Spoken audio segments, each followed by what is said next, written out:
పునరుద్ధానుడు, మరణమును జయించిన దేవుడు, మరణపు ముళ్ళు విరిచిన దేవుడైన యేసుక్రీస్తు నామమున అందరికీ వందనాలండి. దేవునికి స్తోత్రాలు.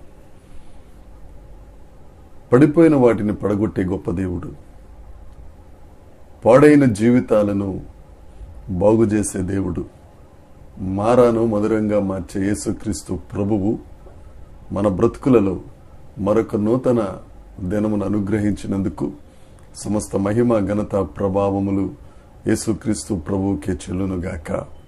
ఆమేన్. ఆ గొప్ప దేవుడు ఈ పునరుద్ధాన దినము కొరకు మనకు అనుగ్రహించిన కృపావార్త దేవుని యొక్క వాగ్దానము.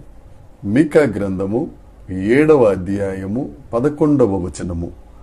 నీ గోడలు మరలా కట్టించు దినము వచ్చుచున్నది, అప్పుడు నీ సరిహద్దు విశాలపరచబడును.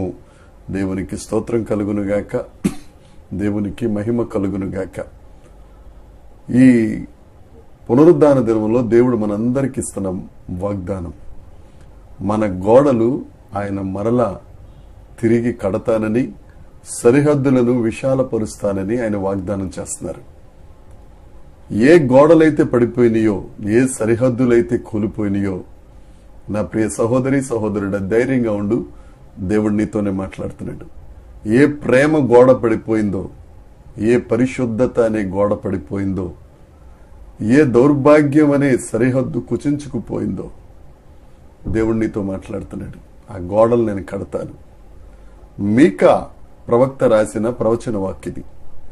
మీకా అనగా ఈ దేవుడు వంటి వాడు ఎవడున్నాడు?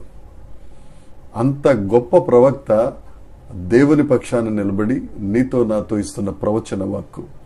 నీ గోడలను మరలా నేను తిరిగి కట్టిస్తానని, నీ సరిహద్దులు విశాలపరుస్తానని. మీకా గ్రంథం అంతా ఉన్న సారాంశం ఏంటంటే, మీరు దేవునికి లోబడి ఉన్న ఎడల, దేవుణ్ణి ప్రేమించిన ఎడల, దేవుని యందు భయభక్తులు కలిగి ఉన్న ఎడల ఆయన మిమ్మలను ఆశీర్వదిస్తారని ఆ మీకా గ్రంథంలో సారాంశం. ఈ 7వ అధ్యాయంలో చెప్తున్న మాట, నీ గోడలను నేను మరలా కట్టిస్తాను, నీ సరిహద్దులను విశాలపరుస్తాను. మనందరికీ తెలిసిందే, మన ఉన్న ప్రాంతాలలో పాత వాటిని కూల్చేస్తాము, కొత్త వాటిని కడతామనే నినాదాలు చాలా ఎక్కువ వినపడతా ఉంటాయి. రియల్ ఎస్టేట్ చేసేవాళ్ళు కానీ, బిల్డింగులు కట్టే బిల్డర్స్ కానీ, పాత వాటిని పడగొడతాం, కొత్త వాటిని కడతాం. మన దేవుడు పడగొట్టే దేవుడు కాదు, మన దేవుడు నిలబెట్టే దేవుడు. మన బ్రతుకులు ఎంత పాడైపోయినా ఆ గాయపడిన హస్తాలకు అప్పచెప్తే వాటిని సర్వాంగ సుందరంగా మార్చగలిగిన అత్యంత సుందరుడైన దేవుడు యేసుక్రీస్తు ప్రభు.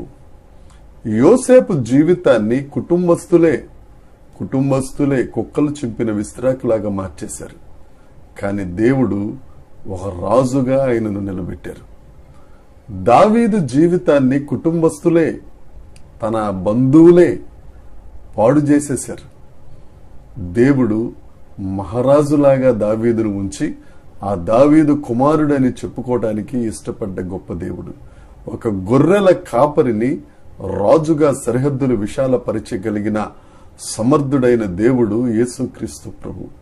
ఒక బానిసను ఐగుప్తు దేశానికే ప్రధానమంత్రిగా చేయగలిగిన సర్వశక్తిమంతుడు మన దేవుడు. ఎందుకు దిగులు పడతావు? ఎందుకు భయపడతావు? దేవుడు నీతో ఉన్నాడు.